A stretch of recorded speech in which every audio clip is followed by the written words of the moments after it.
이 대입은 튤립교회선교회가 제작하여 배포하는 튤립신학연구원 교재입니다. 따라서 본 선교회의 허락 없이 이 테이블 무단 복제함을 금합니다. 오늘은 종말론에 관하여 말씀드리겠습니다.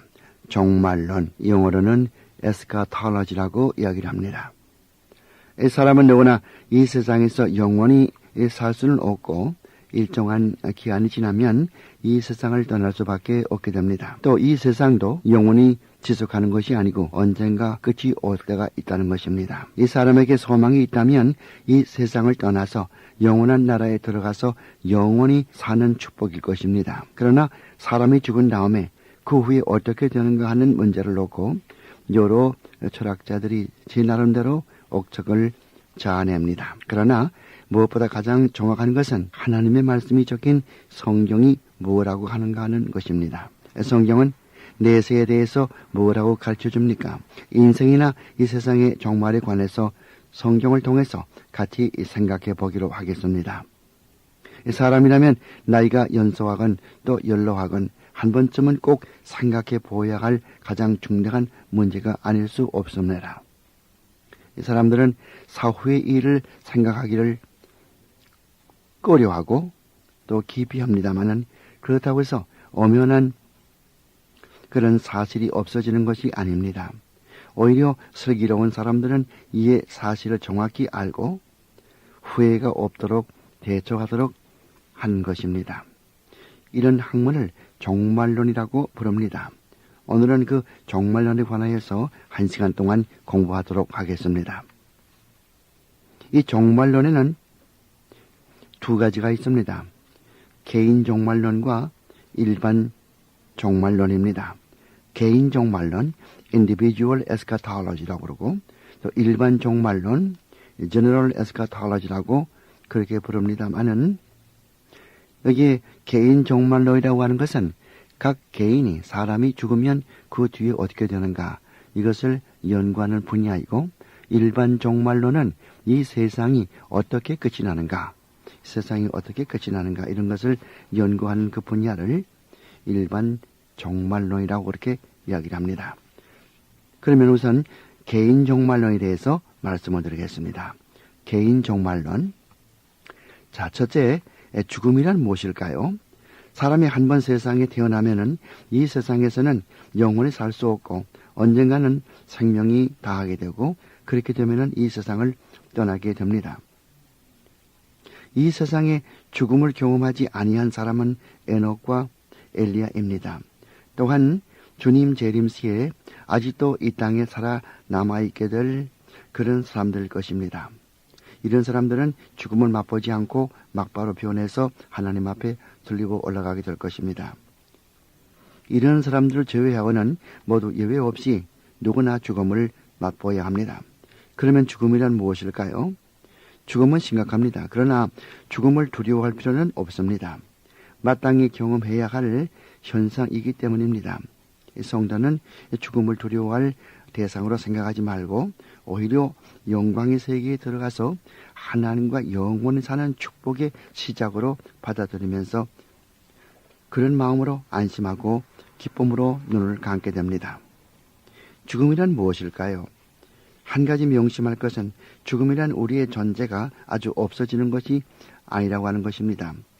우리가 얼핏 보기에는 죽음은 모든 것이 끝나고 우리 존재마저도 끝이 나서 소멸되는 줄로 착각하는 이들이 있지만은 그것은 잘못된 생각입니다. 하나님이 인간을 창조하실 때 인간에게는 영혼을 주셨습니다. 이 영혼은 하나님의 형상으로 만들어졌으며 하나님의 형상으로 만들어졌기 때문에 하나님에게 책임을 지도록 만들어졌다는 것입니다. 우리가 남을 사랑하는 이유도 인간은 누구나 하나님의 형상으로 지음을 받았으므로 귀한 존재이기 때문에 남을 사랑하고 아끼는 것입니다. 짐승에게는 하나님의 형상으로 만들어졌다는 말이 없습니다. 짐승은 하나님의 형상으로 만들어진 것이 아니고 이 세상에 살다가 목숨을 다하면 그것으로 끝나게 되는 것입니다. 하나님의 형상이라는 말, 이 말은 에베소서 4장 24절 말씀을 통해서 알 수 있습니다마는 의와 진리 혹은 또 지식, 그리고 거룩함으로 지음을 받았다는 말입니다. 의로 지음을 받았으니 의로 세상을 다스리고 피조물들을 다스리는 왕권을 부여받았다는 말이고, 진리 혹은 또 지식으로 지음을 받았으니 하나님 말씀을 알고 또 그 말씀을 따라 순종하며 그 말씀을 남에게 전하도록 지음을 받았다는 말이고, 거룩함으로 지음을 받았으니 흠이 없고 거룩한 제사장으로 하나님과 온전히 교통하며 남을 위해서 기도하도록 지음을 받았다는 말입니다. 앞서 언급한 대로 동물에게는 이런 하나님의 형상이 없습니다. 물론 R.C. 스프롤, S.P.R.O.U.L, R.C. 스프롤 같은 신학자는 그의 책 Now That's a Good Question이라고 하는 그 책에서 동물에게도 혼이 있는 듯 말하고 있지만은 성경은 인간만이 영혼이 있으며 하나님의 형상으로 지어져서 만물을 통치하고 다스리도록 되었다고 말하고 있습니다. 그러므로 인간은 육신만이 아니라 영혼과 육신으로 되어 있습니다. 인간은 육신과 영혼 두 가지로 되어 있다는 말입니다. 어떤 분들은 사람은 신혼신 등 세 가지로 되어 있다고 말하는 분도 있습니다. 이것을 삼분설이라고 합니다. 삼분설. 그러나 성경은 분명히 바울의 편지에도 여러 번 보듯이 영과 육, 그 영과 육의 대결을 기록하고 있어서 이분설이 정확한 개혁주의자들의 성경 해석 방법입니다. 죽음이라고 하는 것은 영혼과 육신이 서로 분리되는 것을 말합니다. 영혼은 영원토록 죽지 않습니다. 어떤 교파에서는 사람은 죽을 때 그 영혼이 잠들거나 소멸된다고 가르치지만 그것은 비성경적입니다. 인간의 영혼과 몸은 없어지지 아니합니다. 영원합니다. 고대 애굽에서도 사람이 죽으면 그 영혼이 배를 타고 태양에게 올라간다고 해서 큰 배를 만들어서 피라미드 속에 넣어 장사했던 일을 고고학적인 문헌을 통해서 읽어볼 수 있습니다.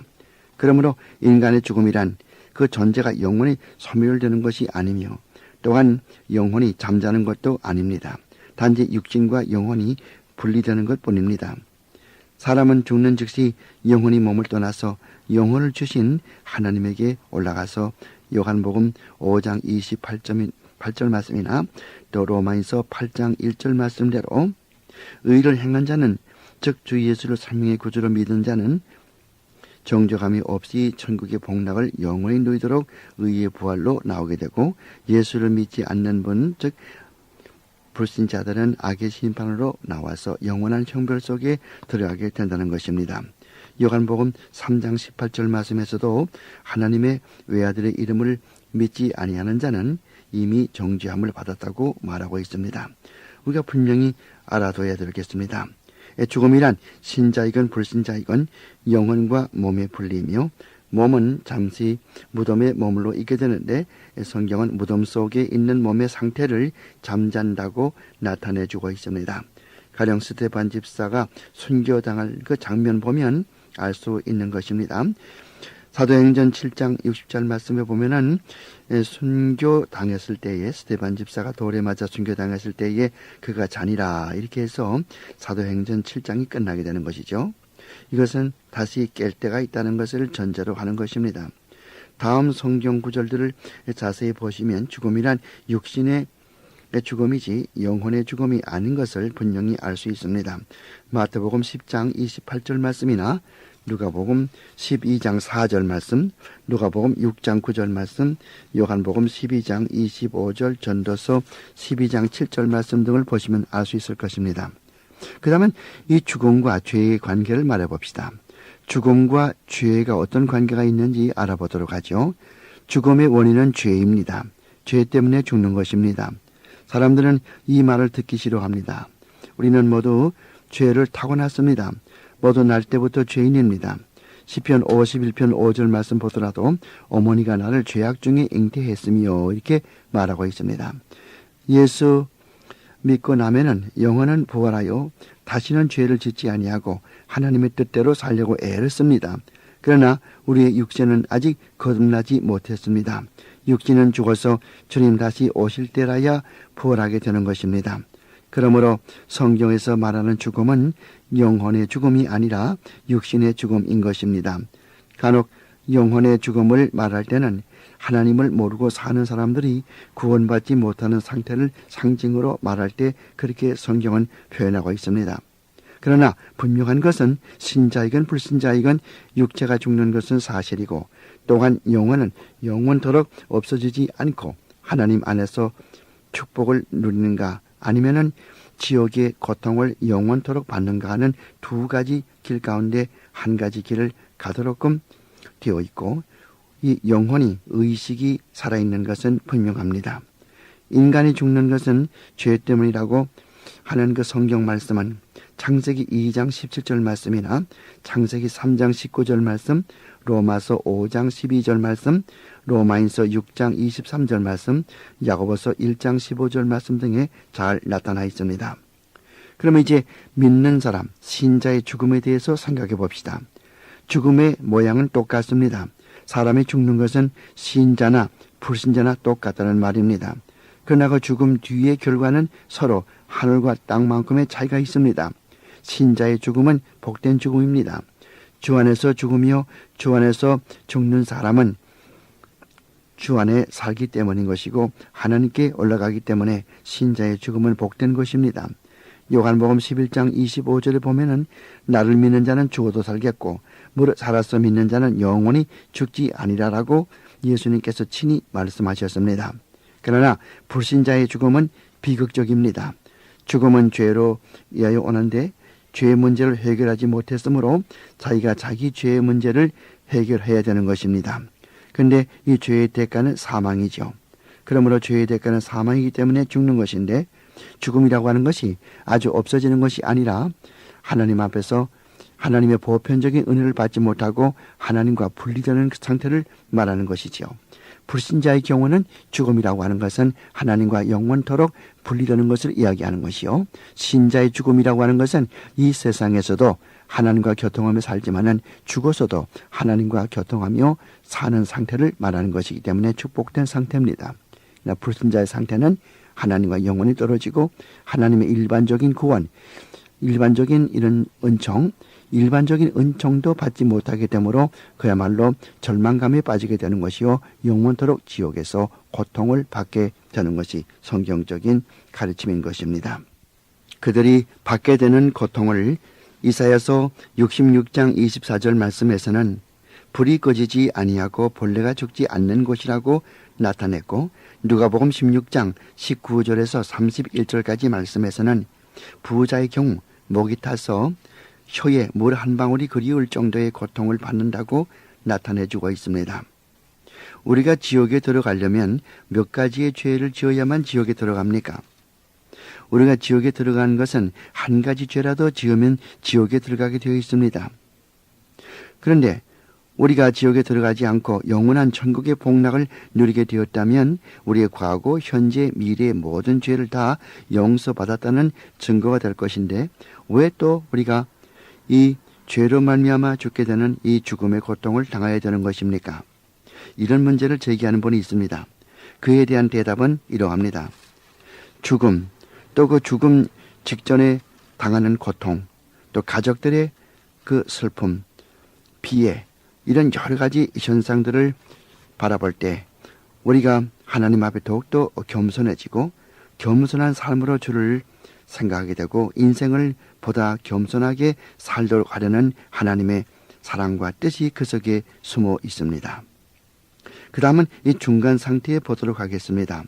이 중간 상태란 사람이 죽으면 마지막 대심판 날까지 어디에 있게 되는가 하는 문제를 다루는 것을 이 신학에서는 중간 상태라고 말합니다. 영어로 말하면은 intermediate state라고 말하는 것이죠.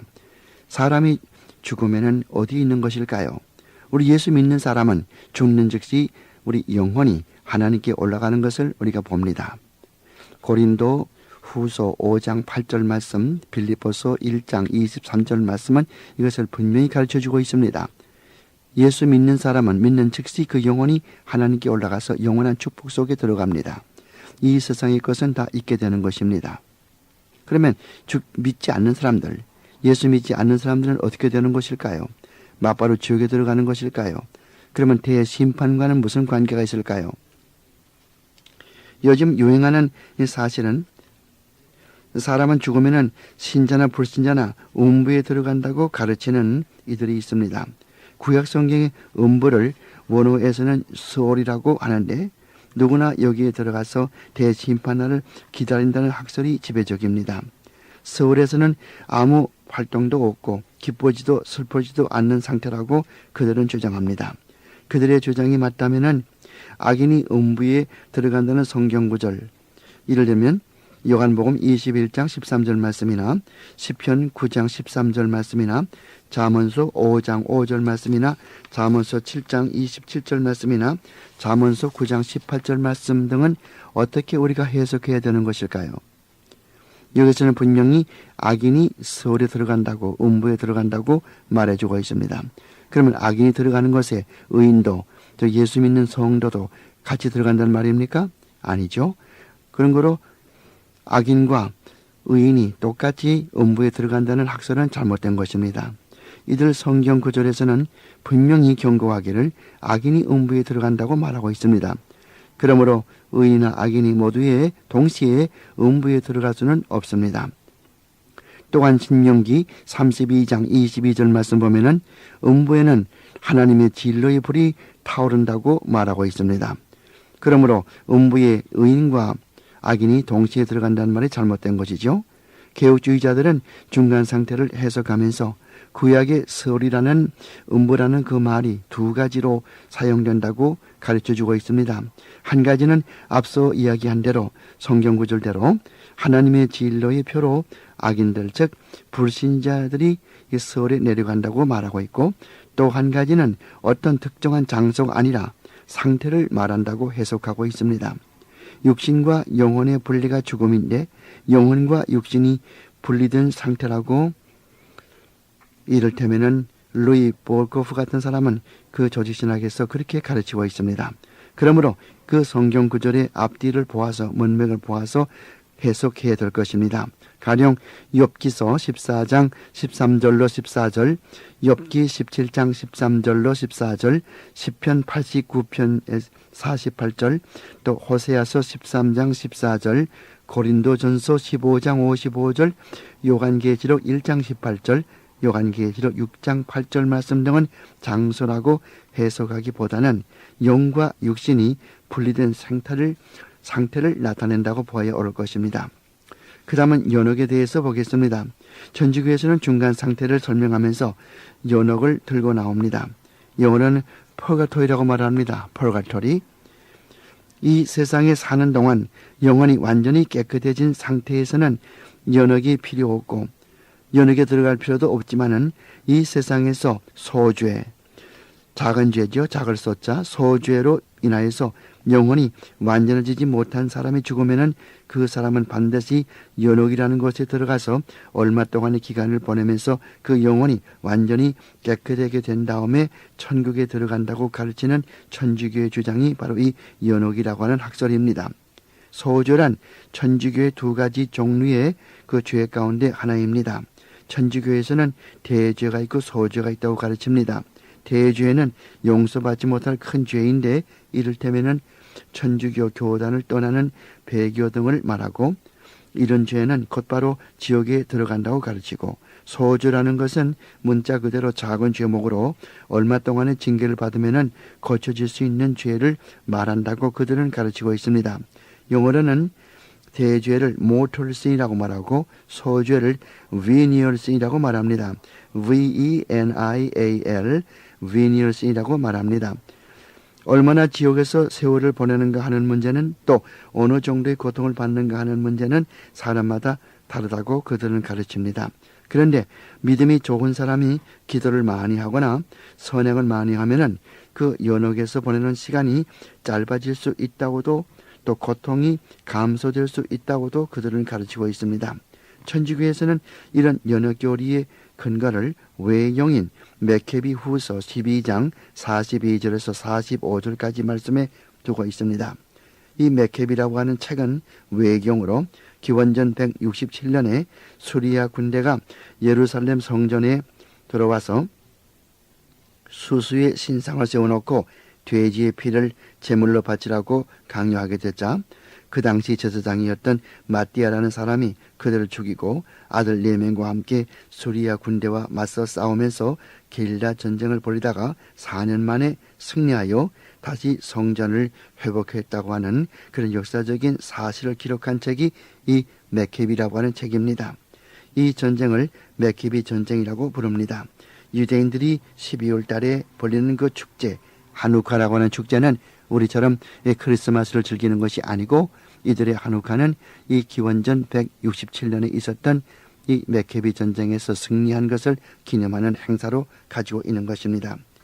메케비 말고도 천주교에서는 여러 개 교리를 구약의 이사야서 4장 4절 말씀이나 미가서 7장 8절, 또 스가랴서 9장 11절, 말라기 3장 2절, 마태복음 12장 32절, 고린도전서 3장 13절에서 15절, 고린도전서 15장 29절 말씀 등을 근거로 하고 있다고 말하지만은 이 성경 구절들을 성경 해석의 원리대로 문맥을 따라 따져본다면 연어절과는 아무런 관계가 없는 성경 구절입니다. 히브리서 9장 27절 말씀 보면은 사람이 한 번 죽는 것은 정한 것이고 그 뒤에는 심판이 있다고 가르쳐주고 있습니다. 그 다음 림버스 파트룸이라고 하는 그런 천주교의 교리가 있습니다. 이 교리도 천주교회가 만든 독특한 교리인데 구약의 성도들의 영혼이 모두 모여 있는 것으로서 그들은 예수님이 부활 때까지 기다린다고 하는 그런 학설입니다. 주님이 부활하신 후에 주님이 림버스 파트룸 육에 내려가서 이 구약시대의 모든 성도들을 다 풀어주고 하늘로 보냈다는 그런 주장인데 이것은 베드로전서 3장 15절 말씀을 잘못 해석한 데서 생긴 것입니다. 또 그 다음에는 림버스 인판툼이라고 하는 그런 교리를 그들은 주장합니다. 림버스 인판툼이란 무슨 말인가 하면은 천주교에서 역시 가르치는 교리인데 신자의 자녀이건 불신자의 자녀이건 간에 어린애들이 죽으면은 들어가서 영혼을 보내는 곳이라고 하는데 이 림버스 인판툼에는 기쁨도 없고 축복도 없고 슬픔도 없는 곳이라고 가르쳐주고 있습니다. 이들은 요한복음 3장 5절의 말씀의 근거를 두고서 이렇게 주장하고 있지만은 요한복음 3장 5절 말씀은 이 림버스 인판툼을 가르치는 것이 아닙니다. 창세기 17장에서 하나님은 아브라함하고만 언약을 맺은 것이 아니고 그의 자녀들과도 언약을 맺었습니다. 그래서 이삭은 난지 8일 만에 할례를 받았습니다. 그러므로 하나님과 언약을 맺은 아브라함은 그 아브라함 그 자녀들도 하나님께서 언약을 맺게 되었고 그로 아브라함의 믿음을 따라서 이 언약의 자녀, 약속의 자녀는 부모들 가운데 한 사람만 믿어도 세례를 받을 수 있는 것이고 하나님의 권속으로 인치심 받는 것입니다. 물론 어린애가 15살이나 16살, 17살 돼서 모든 것을 불인간할 때가 되면은 하나님 앞과 또 사람 앞에서 다시 입교식을 거행해서 자기 믿음을 확인하는 그런 절차를 밟습니다만은 유아 세례를 할 수 있는 근거는 아브라함이 하나님과 언약을 맺을 때에 하나님께서는 아브라함 혼자하고만 언약을 맺은 것이 아니고 그의 자녀들과도 언약을 맺었기 때문에 이 창세기 17장 말씀에 근거해서 어린아이들도 세례를 베풀게 되는 것입니다. 그 다음에 또 영혼이 잠잔다고 하는 이상한 교리를 만드는 분들이 있습니다. 영혼이 잠을 잔다고 하는 교파에서는 사람이 죽으면은 영혼이 의식을 잃어버리고 잠자는 상태에 들어간다고 가르쳐줍니다. 이런 이단들은 옛날에도 있었고 지금도 있습니다. 초대교회에서도 이런 분들이 있었고 또 종교교육기에도 소시니우스라고 하는 사람이 이런 교리를 가르쳐 주었고 잠잔다는 그런 교리는 여호와의 증인도 그렇게 가르치고 있고 또 안식교회 믿는 사람들 가운데도 일부 그렇게 가르치고 있고 또 1880년대에 영국에 있었던 그 어빙 IRVING 어빙이라고 하는 사람도 잠시 그렇게 가르쳐서 무리를 일으켰던 그런 일들이 있었습니다. 이들은 생각하기를 사람이 죽으면은 내가 없는데 어떻게 의식이 있을 수 있는가라는 주장으로 말하지만은 마태복음 9장 24절, 사도행전 7장 60절, 고린도전서 15장 51절, 데살로니가전서 4장 13절, 시편 6편 5절, 시편 30편 9절, 시편 110편 15편 17절, 시편 146편 4절, 이런 전도서 또 9장 17절이나 이사야 38장 18절에서 19절 말씀 등에 근거를 두고 있다고 주장하지만은 그 성경 구절도 모두 자세히 앞뒤를 문맥을 보면서 해석해 보면은 영혼이 잠을 자거나 의식이 없어짐을 가르쳐주는 성경 구절이 아님을 알 수가 있습니다. 성경은 그렇게 가르치지 아니합니다. 잠을 잔다는 그런 표현들은 인간의 죽음이 마치 아무 활동을 하지 못하고 잠드는 것과 같다는 의미에서 비유로 잠잔다고 표현하는 것이며 또 그렇게 보는 이유는 사람은 깰 때가 죽은 사람은 깰 때가 있다고 하는 뜻에서 잠자는 사람이 깰 때가 있듯이 죽은 사람도 깬다. 즉 부활 때가 있다고 하는 뜻으로서 그렇게 잠잔다고 이야기하는 것이고 육신이 잠잔다는 말이지 영혼이 잠잔다는 말이 결코 아닙니다. 그 다음은 영혼의 소멸설을 보도록 하겠습니다. 사람의 영혼은 결코 소멸되지 않고 영혼은 언제나 의식 상태에 있게 되는 것입니다. 사람은 불멸하게 창조되었지만은 사람이 계속해서 죄를 지으면은 하나님이 그 불멸의 특권을 박탈하고 진멸시켜 소멸해 버린다는 것이 이들의 주장입니다. 여호와의 증인은 말하기를 하나님은 절대적으로 선하시기 때문에 또 사랑이 많으시기 때문에 악한 사람을 지옥에 던져 고통 주기보다는 차라리 소멸시켜 없어버린다 그렇게 가르쳐주고 있습니다마는 비성경적이고 악한 사람은 지옥에서 영원한 고통 속에 의식을 가진 채로 고통 상태에 빠지게 되는 것이지 결코 의식이 없어지는 것이 아닙니다. 그 다음 또 조건부 영원 불멸설 같은 주장을 하는 사람도 있습니다. 하나님이 인간에게 원래부터 불멸의 영을 준 것이 아니고 예수를 믿을 때 그 사람에게 불멸의 영을 주었는데 따라서 예수를 믿지 아니하면은 그 사람을 멸에 없어버린다는 그런 가르침이죠. 이렇게 주장하는 사람들은 요한복음 10장 27절 28절 말씀이나 요한복음 17장 3절 로마서 2장 7절 로마서 6장 22절 갈라디아 6장 8절 말씀 등의 근거를 두면서 죄를 짓는 사람이나 불신자들에게 당신은 죽습니다. 당신은 없어집니다. 라고 위협하고 또 고통을 주고 합니다. 그러나 그 영생불멸이라고 하는 것은 믿는 사람에게만 주어지는 것이 사실이지만은 죄를 짓는 사람이나 불신자들이 죽는다는 말을 소멸한다라는 말로 이해하는 것은 비성경적입니다. 성경은 신자이건 불신자이건 간에 소멸되는 법이 없으며 의식은 항상 살아있어서 영원한 축복 속에 기쁘게 살게 되든지 아니면은 지옥에서 의식이 살아있는 상태로 영원히 고통을 받든지 두 가지 길 가운데 하나를 가도록 되어 있습니다. 전도서 12장 7절 말씀이나 마태복음 25장 46절 로마서 2장 8절로 9절 말씀 계시록 14장 11절 말씀 계시록 20장 10절 말씀 등을 읽어보면 분명히 신자이건 불신자이건 의식이 살아있으며 축복과 고통 중에 어느 하나를 받는다고 가르쳐주고 있음을 분명히 볼 수가 있습니다. 또 어떤 분들은 말하기를 두 번 다시 기회가 있다고 말하는 분도 있습니다. 두 번 다시 기회를 얻는다는 그런 학설을 펴는 사람도 있죠.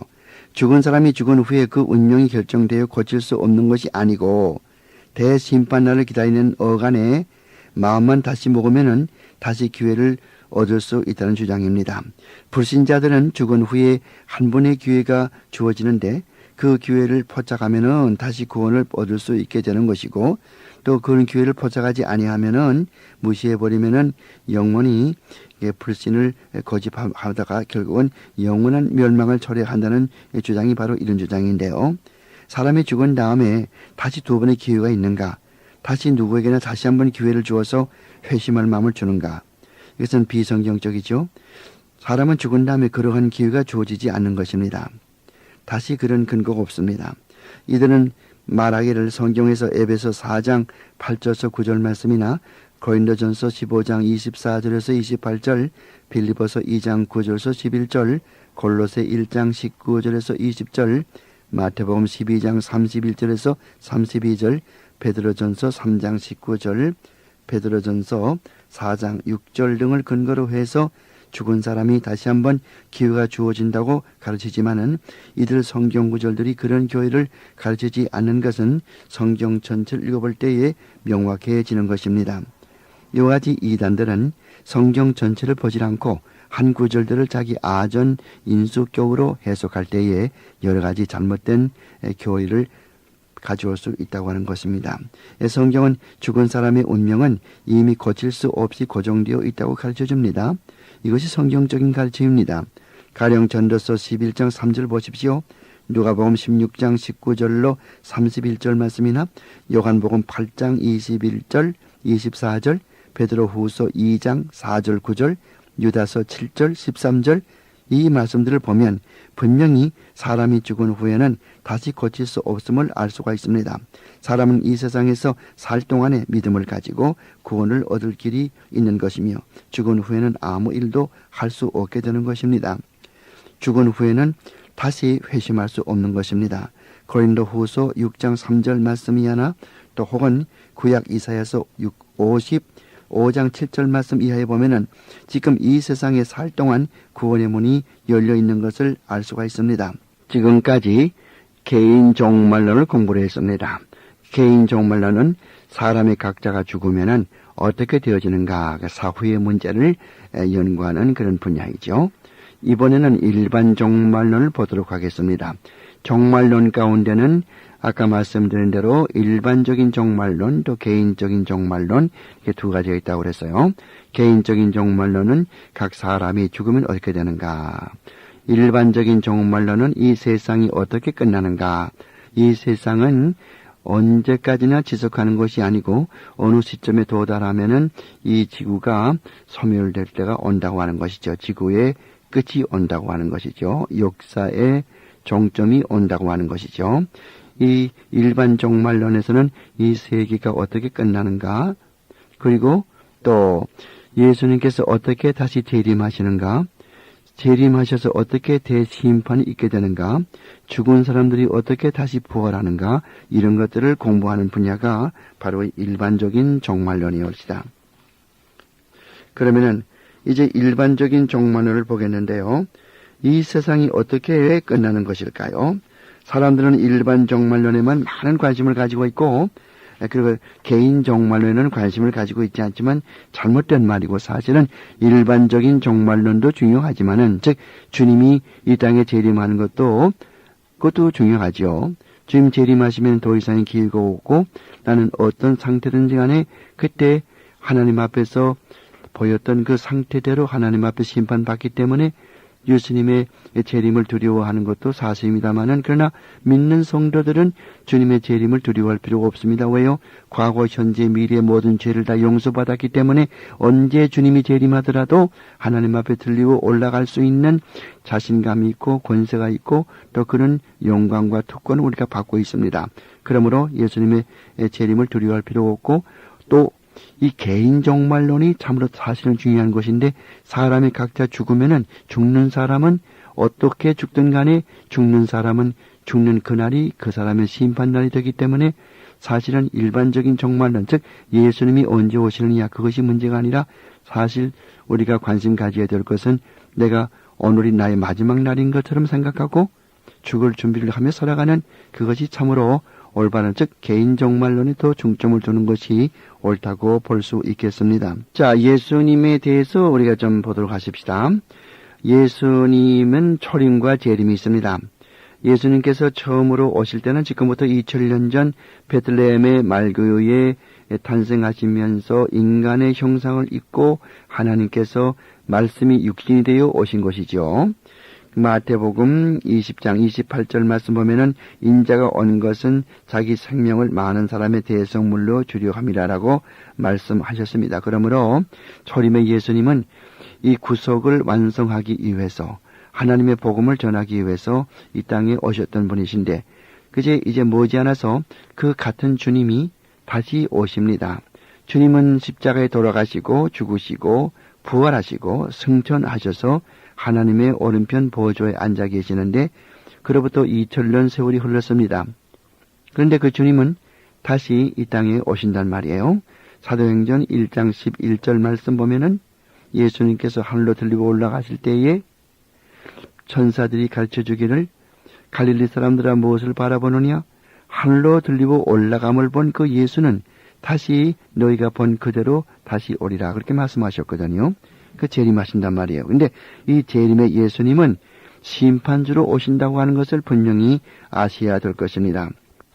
예수님의 재림의 때는 세상의 종말이요, 죽은 자들이 일어나는 부활의 날이요, 또 대심판의 날이요, 이 모든 사건들이 동시에 일어나는 그런 날인 것입니다. 예수님 자신도 요한복음 14장 3절 말씀에서 또 그 밖에 여러 곳에서 그가 다시 오실 것을 여러 번 말씀하셨습니다.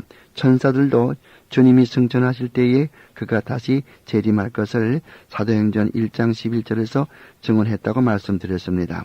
사도들도 주님의 재림하실 것을 여러 번 말씀하셨습니다. 사도행전 3장 20절서 21절, 빌립보서 3장 20절, 데살로니가전서 4장 15절로 16절, 데살로니가 후서 1장 7절과 10절, 디도서 2장 13절, 히브리서 9장 28절 말씀 등을 통해서 사도들이 주의 재림을 말하고 있는 것입니다.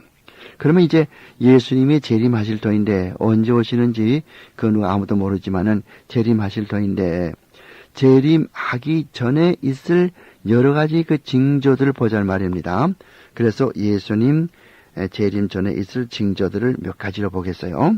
이런 일들이 있고 난 다음에 예수님의 재림이 있는 것입니다. 첫째는 이방인들에게 복음이 전파되는 것입니다. 성경은 복음이 만방에 전파된 다음에라야 재림이 있을 것이라고 마태복음 24장 14절에 말씀하고 있습니다. 이 말씀은 전 세계 모든 사람에게 개인에게 복음이 다 따로따로 전파된다는 말이 아닙니다. 또 모든 나라들에게 복음이 일시에 전파된다는 말도 아니며 복음이 전파될 만큼 전파되어서 이제는 사람들이 믿는 도리를 누구나 다 알 수 있게 될 때를 말하는 것입니다. 마태복음 24장 14절 말씀이나 마가복음 13장 10절, 로마서 11장 25절 등은 이런 것을 가르쳐주고 있습니다. 다음에 두 가지는 또 두 번째는 어떤 징조가 있어야 되냐면은 이스라엘이 백성, 즉 유대민족이 돌아오는 것입니다. 유대민족이 예수를 믿게 되는 것이죠. 이런 것이 있게 되고 난 다음에 주님이 오시게 됩니다. 이스라엘 백성은 하나님의 선민입니다. 복음도 이스라엘에게서 시작되었습니다. 선지자와 사도들 그리고 심지어 예수님도 이스라엘 즉 유대에서 나셨습니다. 그러나 유대 백성은 오늘에 와서는 하나님을 알지 못하고 종교의식을 지키는 사람은 얼마 되지 않습니다. 전체 인구의 20%밖에 되지 않고 나머지 80%는 하나님을 믿지 않고 살아갑니다. 신앙을 가진 유대 민족은 정통파와 개혁파, 그 유대교 두 가지로 갈라집니다. 유대교에는 오늘 두 가지의 종파가 있습니다. 정통파와 개혁파 두 가지죠. 이것을 오토독스 주다이즘, 또 리폼드 주다이즘 이렇게 말하고 있습니다. 대부분의 유대인들은 종교에 관심이 없고 종교에 관심이 있는 유대인들은 이 두 가지 종파 가운데 어느 하나에 속해 있습니다. 정통 유대교를 믿는 사람은 옛날처럼 정식으로 경건하게 신앙생활을 하지만은 개혁파 이 유대교 믿는 사람들은 넓은 길로 걸어갑니다. 그런데 성경은 주님의 재림 전에 유대인들이 돌아올 것을 예언하고 있습니다. 그래야 종말이 온다는 것이죠. 성경은 스가랴서 12장 10절이나 스가랴서 13장 1절, 고린도후서 3장 15절로 16절 등에서 그렇게 가르치고 있습니다. 특히 로마서 11장 11절로 32절에 보면 이스라엘이 회심할 것을 가르치지만은 이스라엘 백성 전체가 돌아온다는 말은 아니고 그 로마서 11장 26절의 말씀 온 이스라엘이라는 말은 이스라엘 백성 가운데서 영적인 이스라엘 즉 택함을 받은 백성을 말하는 것입니다. 하나님은 지금은 이스라엘 백성만 구원하는 것이 아니고 이방인이건 유대 사람이건 하나님의 택한 백성을 구원하시는 것입니다. 그러므로 로마서 11장은 주님 재림 전에 많은 유대인들이 예수를 믿고 회개할 것을 예언하고 있는 성경 구절로 해석됩니다. 어느 교파에서는 유대 민족이 모두 하나같이 회개한 다음에 예수님이 온다고 그러지만은 그것은 잘못된 가르침입니다. 갈라디아서 3장 29절 말씀 보면은 아브라함의 속에 있는 자, 예수 그리스도를 믿는 사람, 예수 믿는 사람이 바로 아브라함의 자손이라고 갈라디아 3장 맨 끝절 3장 29절에 말합니다. 누구든지 그리스도 안에 있으면은 아브라함의 자손이요 약속대로 유업을 이을 자이라 그렇게 말하지 않습니까? 그리스도 안에 있는 자가 누굽니까? 예수 믿는 성도 아니겠습니까? 그러 예수 믿는 성도가 참다운 이스라엘 백성이요, 유대 민족, 유대 땅에 사는 사람이 참 유대인이 아니기 때문에 하나님은 유대 민족이건 이방 민족이건 간에 아브라함의 믿음을 가진 사람을 택해 주시는 것으로, 그리고 또 구원해 주시는 것입니다. 그 다음에 또 세 번째 징조는 적그리스도가 나타나는 것이죠. 적그리스도. 데살로니가 후서 2장 3절로 10절, 데살로니가 후서 2장 3절로 10절까지 보면은 그리스도에게 대적하는 그 불법의 사람, 즉 적그리스도가 나타나게 될 것인데, 마지막에 예수 그리스도께서 입기운으로 그를 죽여버린다고 말씀하고 있습니다. 성경에서는 어떤 대목에서는 적그리스도를 복수로 나타내기도 하고, 가령 요한 1서 2장 18절 같은 데서는 거짓 그리스도들이라고 복수로 나타냈고, 어떤 대목에서는 단수로 나타내고 있어요. 요한 1서 2장 22절이나 요한 2서 7절 말씀에서 보면은 적그리스도를 단수로 또는 복수로 이렇게 나타내기도 있습니다. 또한 죄의 사람이라고도 나타내주고 있고요. 어느 말이 맞는 것일까요? 단수입니까? 복수입니까? 어떤 곳에서는 대적하는 적그리스도들, 어떤 곳에서는 적그리스도 이렇게 단수, 복수로 되어 있는데 어느 것이 맞냐 그 말입니다. 그에 대한 대답은 이렇습니다. 사도시대에는 적그리스도가 복수로 나타나서 교회를 많이 핍박하고 파괴했습니다. 요한 1서는 영지주의와 싸우면서 기록한 책입니다. 영지주의를 믿는 이단들이 교회에 들어와서 교회를 파괴했습니다. 이들은 하나의 적그리스도가 아니고 여러 적그리스도가 교회에 들어와서 여러 가지 모양으로 여러 가지 교리를 유포하면서 이 교회를 파괴했던 것이죠. 그럴 때는 복수로 기록되고 있어요. 그 많은 적그리스도들이 나중에는 이제 단수의 적그리스도가 되어서 기독교를 파괴하는 데 사용된다는 것이죠. 그 적그리스도가 누구일까요? 어떤 사람은 히틀러, 어떤 사람은 일본의 도조 히데키, 어떤 사람은 공산주의자 스탈린, 어떤 사람들은 로마 교황 이렇게 말하지만은 성경적으로 데살로니가 후서 2장에서 볼 때 분명히 사탄의 사주를 받는 분이라고 볼 수가 있습니다. 그 다음에 또 한 가지는 어떤 것이 있어야만 예수님이 오십니까? 이적 기사지요. 기근이 생기고 지진이 나고 핍박이 오고 미혹하는 영이 나오게 되고 거짓 선지자들이 활보하게 되고 또 거짓 그리스도가 활보하게 되고 이런 것이 있게 되면은 또 이적과 기사가 일어나서 많은 사람들이 이적과 기사에 흥미를 가지게 되고 이렇게 되면 예수님께서 오신다고 하는 거예요. 오늘날에도 마리아의 동상에 눈물이 나온다고 믿는 사람들이 얼마나 많이 있고, 그렇기 때문에 예배도 드리지 않냐고 주일날에 눈물이 나온다는 마리아의 동상을 찾아가는 그런 사람들이 포르투갈에서 얼마나 많이 나오고 있습니까? 포르투갈만이 아니라 포르투갈에 있는 파티마, 그것은 예수님의 마리아의 동상에서 눈물이 나오는 것으로 유명하지만은 미국 땅에서도 마리아 동상에서 눈물이 나온다고 하는 그런 보고를 1만여 군데 나타나고 있습니다. 이건 모두가 다 이적 기사죠. 이런 일들이 생기게 되면은 예수님께서 재림한다고 하는 걸 성경에서 말하고 있어요. 여러분, 성경에 나오는 이적 기사들은 그것을 모방하라고 주신 것이 아닙니다. 구원의 도리, 구원의 길, 또 구속의 역사, 이런 성질이 어떤 것인가, 이것을 우리에게 가르쳐 주려고 주신 것이지 그것을 우리에게 반복하라는 것이 아닙니다. 이것을 우리가 분명히 알아야 되겠는데 요즘에는 가짜 기적, 가짜 기사들이 많이 일어나서 또 이런 기근이나 또 이런 지진이나 이런 예수 잘 믿는 사람들, 바른 신학자들이 핍박받는 일, 이런 것들을 볼 때에 주님의 재림이 문 앞에 다가오는 것을 볼 수가 있어요. 예수님께서는 이와 같은 네 가지가 예수님 재림하기 직전에 있을 징조라고 말씀을 하고 있는데 이런 징조들은 지금 우리 현실로 다가와서 우리 주위에서 볼 수가 있지 않습니까? 그러므로 예수님의 재림은 문 앞에 다가왔다고 볼 수 있죠. 물론 그때는 알 수 없지만은요. 그 다음에 두 번째, 이제는 예수님의 재림을 보도록 하죠. 예수님의 재림. 지금까지는 예수님의 재림에 전에 있게 될 징조들을 보았는데 이제는 예수님의 재림 보자는 말입니다. 그 시기 언제 옵니까? 마태복음 24장 36절 말씀 보면은 예수님의 재림은 아무도 알 수 없다고 말했습니다. 그 다음에 어떻게 오십니까? 방법이죠. 예수님께서는 자기 친히 몸을 가지고 오시는 것입니다. 개인적인 재림이란 말입니다. 합리주의자나 자유주의자는 개인적인 재림을 안 믿습니다. 그들의 주장은 기독교의 정신이 그 사회에 다 퍼져나가는 것이 주님의 재림이지 주님이 이 땅에 오시는 것이 아니다. 이렇게 가르쳐주고 있어요. 그러나 사도행전 1장 11절, 사도행전 3장 20절, 20에서 21절, 마태복음 24장 22절, 24절, 고린도전서 15장 23절, 빌립보서 3장 20절, 21절, 데살로니가전서 2장 19절, 데살로니가전서 3장 13절, 또 4장 15절로 17절, 디모데후서 4장 8절, 디도서 2장 13절, 히브리서 9장 28절 읽어보면 이것은 사회가 좋아지는 것이 아니라 예수님께서 개인적으로 오심을 분명히 나타내주고 있습니다. 또한 두 번째로 예수님의 재림은 육적인 재림입니다. 어떤 분은 영적인 재림이라고 주장하는 분이 있습니다만은 이단적인 사상이죠. 예수님의 부활도 육적인 부활이요. 예수님의 재림도 육적인 재림인 것입니다.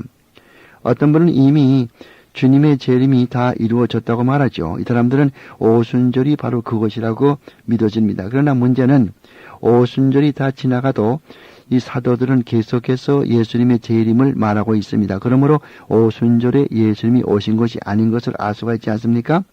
다시금 사도행전 1장 11절이나 3장 20절, 또 히브리서 9장 28절, 계시록 1장 7절 등은 아직도 예수님께서 오실 것을 미래적으로 말하고 있기 때문에 예수님이 오순절 때 오신 것이 아닌 것이 입증이 되는 거죠. 예수님은 다시 이 땅에 오시게 되는 것이고, 다음에 세 번째는 눈으로 볼 수 있게 오신다는 말입니다. 마태복음 24장 30절, 26장 64절, 마가복음 13장 26절, 누가복음 21장 27절, 사도행전 1장 11절, 골로새 3장 4절, 디도서 3장 13절, 9장, 히브리서 9장 28절 말씀 등은 예수님께서 눈에 보이도록 눈에 보이게 육적으로 재림하는 것을 가르쳐주는 좋은 성경 구절입니다. 1914년에 예수님이 보이지 않게 공중의 재림에 계시다는 여호와의 증인의 주장은 잘못된 것입니다. 다음에 네 번째로 이 재림에 대해서 공부할 것은 갑자기 재림한다고 하는 것입니다. 예수님의 재림은 갑자기 있게 되는 것입니다. 마태복음 24장 37절에서 44절까지 말씀이나 마태복음 25장 1절로 12절 말씀이나 마가복음 13장 33절에서 37절, 데살로니가전서 5장 2절로 3절, 요한계시록 3장 3절, 계시록 16장 15절 말씀 등은 예수님의 재림이 갑자기 임하게 되는 것을 틀림없이 우리에게 분명히 가르쳐주고 있습니다.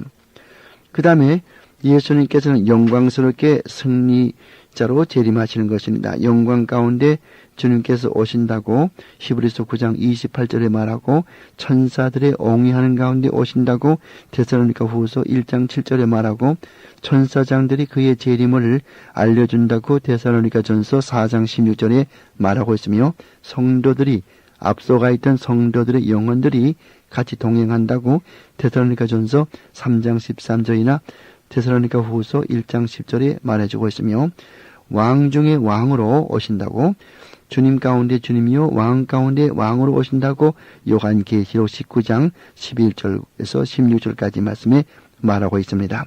그러면 예수님께서 오시는 목적이 무엇일까요? 그것은 두 가지입니다. 첫째는 죽은 사람들을 다 부활시키는 것이며, 또 두 번째는 이 세상을 심판하는 것이죠. 이 세상을 심판한다는 말은 산자와 죽은 자를 심판한다는 말이요, 산자와 죽은 자를 심판한다는 말은 예수 믿는 사람과 예수 믿지 않은 사람을 심판해서 예수 믿는 성도는 마지막으로 천국에서 복락을 누리게 만들고 완전히 그 상태가 결정되는 것이죠. 예수 믿지 아니하는 사람은 지옥에서 의식이 있는 상태에서 지옥에서 영원토록 고통받게 그렇게 결정진다는 것이죠. 즉 마지막 대심판이죠. 이 두 가지 목적, 죽은 사람을 다시 부활시킨다. 이것은 신자이건 불신자이건 모두 동시에 부활하게 되죠. 부활시키고 그 다음에 심판하는 이 두 가지 목적을 위해서 예수님께서 오시는 것입니다. 그 다음은 이제 좀 다른 또 이야기를 하겠습니다. 천년왕국설, 천년설 이런 것들을 사람들이 많이 이야기합니다. 우리가 설교 들어보면은 어떤 목사님은 전천년설, 어떤 목사님은 무천년설, 어떤 목사님은 후천년설, 어떤 목사님은 또 전천년설 가운데도 역사적인 전천년설, 또 뭐 세대주의적인 전천년설, 이렇게 참 복잡합니다. 물론 이 성도들은 그거 다 그렇게 뭐 많이 알 필요가 없습니다만, 또 종교 교육기에도 뭐 무천년설, 전천년설 그런 말이 없었어요. 이런 것은 모두가 다 나온 지가 한 100년밖에 되지 않습니다. 초대교회 사람들이 뭐 전천년설, 무천년설, 뭐 후천년설 그런 거 믿은 것도 아니고, 모두가 나중에 학자들이 과거 한 100년 사이에 다 만들어낸 그런 학서입니다만은, 여러분들이 알아두면 좋으실 것 같아서 여기에 대충 그 천년서에 대해서 말씀을 드리겠습니다.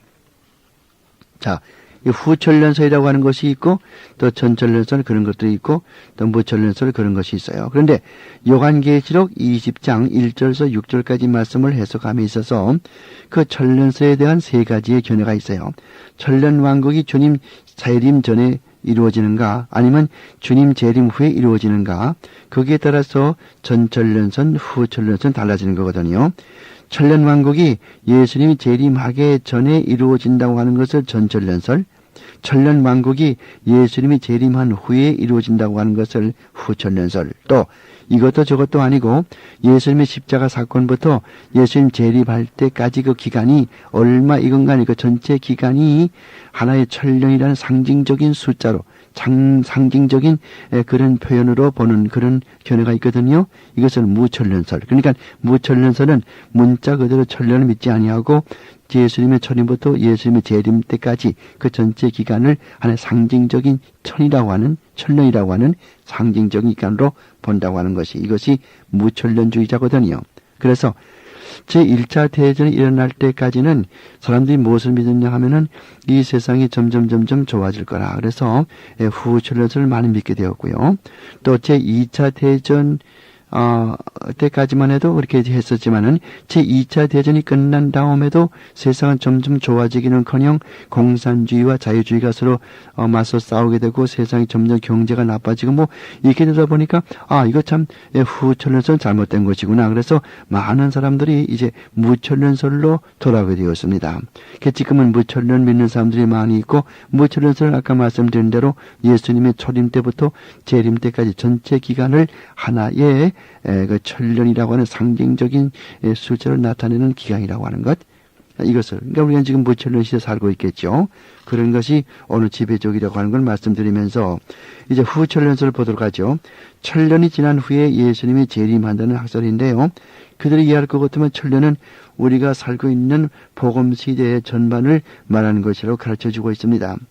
복음이 전파되어서 세상이 잘 되어 가다가서 후에 약간의 핍박이 오고 나중에 악이 진멸된다는 그런 학설이죠. 또 어떤 사람들은 어떻게 말하냐면은 가장 유명해진 그 학설이는 복음 전파나 성령의 역사로 천년이 오는 것이 아니고 천년왕국이 오는 것은 진화의 결과라고 설명하는 그런 자유주의 학자들이 또 판을 치고 있습니다. 그러나 이 사람들 말하기를 교육이나 뭐 법률이나 사회 이런 거 질서 개혁 이런 걸 통해서 인간이 잘 살 수 있는 그런 개혁 시대가 온다고 가르치지만, 이것은 이 사회 복음주의자들이 가르치는 잘못된 교리이고, 그러니까 후천년설의 골자가 뭡니까? 후천년설은 골자가 뭡니까? 예수님이 이 복음 시대에 어느 한 기간 동안에 오시게 되면은, 어느 시점에 오시게 되면은 그 후에 천년이 이어지다가서 나중에 모든 것이 끝나고 만다, 그렇게 주장하는 것이거든요. 이것은 잘못된 교리인 것입니다.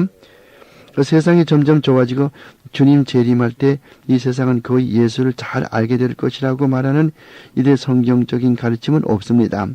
마태복음 24장 6절에서 14절까지 말씀, 마태복음 6장 21절로 22절, 누가복음 18장 8절, 누가복음 21장 25절로 28절, 디모데후서 3장 1절로 13절, 요한계시록 13장 등 말씀 읽어보면은 잘 알게 되듯이 거짓 복음이 점점 더 활발히 퍼져나가고 있고, 미혹의 영이 더 많아지고, 복음이 널리 퍼진 듯 하지만은 복음이 퍼지는 것이 아니라 참 복음은 점점 줄어들고 가짜 복음들이 판을 치게 되는 것이죠. 그러므로 이 후천년설은 맞지를 않습니다. 교육이나 법률이나 사회 개량을 통해서 새로운 시대가 도입되는 것이 아니고, 이건 성경적인 모순이고, 성경의 반대가 되는 말이고 하나님의 초자연적인 주권으로만 가능해지고 천년왕국이 가능한 것이죠. 그러므로 이 후천년주의자들은 이와 같은 설명할 수 없는 그런 모순에 빠지게 되는 것입니다. 그 다음에 이 전천년을 믿는 사람들은 무엇을 믿냐 하면은 예수님의 재림시 모든 의로운 사람들의 시체를 다 부활시키고 나서 모든 유대 사람들을 먼저 회개시키고 유대인들을 다 성지에 복귀시킨 다음에 그 다음에 찬란한 왕국을 예루살렘에 건설한다고 하는 그런 주장이죠. 그러니까 문자 그대로 이 세상에서의 왕국을 이야기하는 것입니다. 전천년설을 주장하는 학자들의 말을 따르면 메시아 시대에 다윗의 왕국을 건설할 것을 구약의 선지자들이 예언했다고 말하는데 그리스도가 이 땅에 계시면서 왕국을 건설하려고 했지만은 유대인들이 회개하기를 거절했으므로 왕국 건설을 못하고 주님이 재림 때까지 왕국 건설을 연기했다고 하는 것입니다.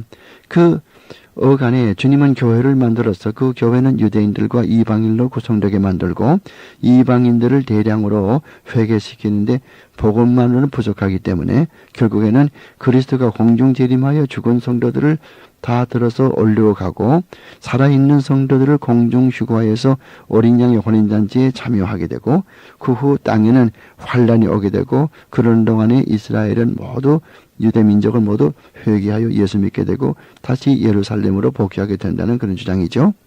그 환란 기간 가운데 그 환란 기간이 끝나게 되면은 그리스도가 다시 재림해서 나라들을 다 심판하게 되고 양과 염소를 갈라놓고 사탄을 천년 동안 결박해두고 저 그리스도를 죽이며 환란 받은 성도들을 들리고 올라가고 천년 왕국이 온다고 하는 것입니다.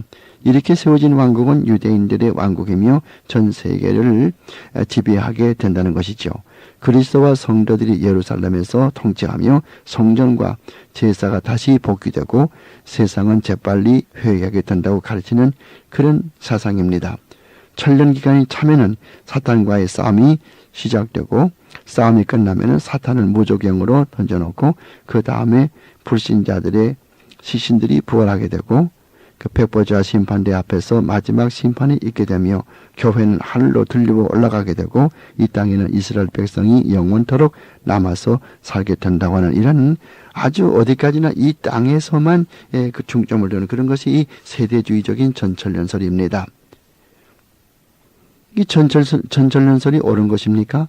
이 세대주의적인 전철연설이 옳은 것입니까? 물론 한국의 유명한 신학자 가운데도 전철연설 믿는 사람들이 많이 있습니다.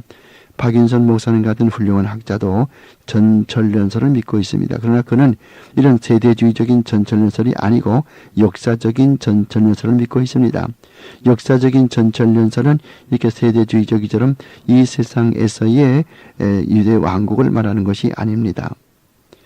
성경 해석이 틀렸습니다. 성경은 문자 그대로 해석할 대목이 있고 영적으로 해석할 대목이 있습니다. 이 학설에 따를 것 같으면 이 세대주의적인 전철연설 학설에 따르면은 왕국은 이 땅의 왕국이고 유대인들이 왕국이라고 말하지만은 신약 성경은 하나님의 나라 왕국은 영적이고 전 우주적이며 어느 한 민족이나 어느 한 지방에 국한된 것이 아니라고 가르칩니다.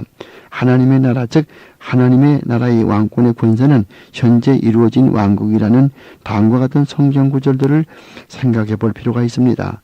마태복음 11장 12절, 마태복음 22장 28절, 누가복음 17장 21절, 요한복음 18장 36절에서 37절, 골로새서 1장 14절 등은 하나님의 나라가 전 우주적이고 전 세계적이고 영적이고 그런 나라가 이미 예수 믿는 사람들 마음 가운데 이루어졌다고 하는 것을 가르쳐주는 증거구절들입니다. 성경은 신자와 불신자가 동시에 부활할 것을 말하고 있습니다. 그런데 이 사람들은 잘못되게도 불신자와 신자들의 사이가 천년 동안 서로 간격을 두고 신자들이 먼저 부활하고 천년 후에 또 불신자가 부활한다고 하는 그 잘못된 가르침을 주고 있는 것입니다. 요한복음 5장 28절 말씀은 악을 행한 자는 악의 심판으로 또 의를 행한 자는 생명의 부활로 나오리라고 동시에 말하고 있고 또 요한복음 6장 거기에 39절, 40절, 44절, 54절 여기에 보면은 마지막 날은 한 번밖에 없습니다. 한 시간밖에 없습니다. 거기에 보면은 헤이 헤메라, 헤이 에스카테 헤메라 그것은 단수명사입니다. 종말 시간은 단수입니다. 다시 천년 동안 있고 다시 더 심판하는 것이 아닙니다. 그들은 의인과 죄인이 어찌 죄악된 세상에 다시 공존할 수 있는가를 설명하지 못하는 것입니다.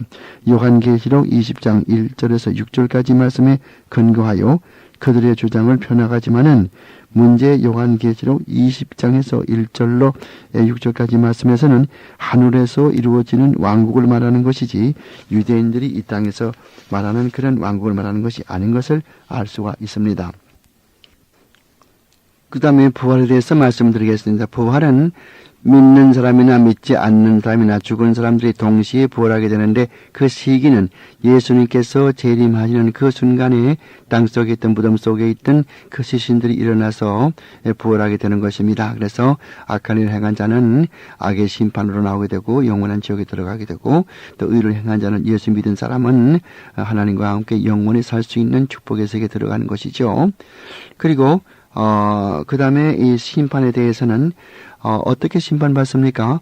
구약 사람들은 구약의 율법에 따라 심판받게 되는 것이요. 신약 사람들은 신약의 성경대 심판받는 것이요. 또 예수 믿지 아니하는 사람들은 하나님께서 그들의 마음속에 주어진 양심의 법이라든가 또는 이 자연의 빛 여기에 따라서 심판을 받게 되는 것이 아니겠습니까?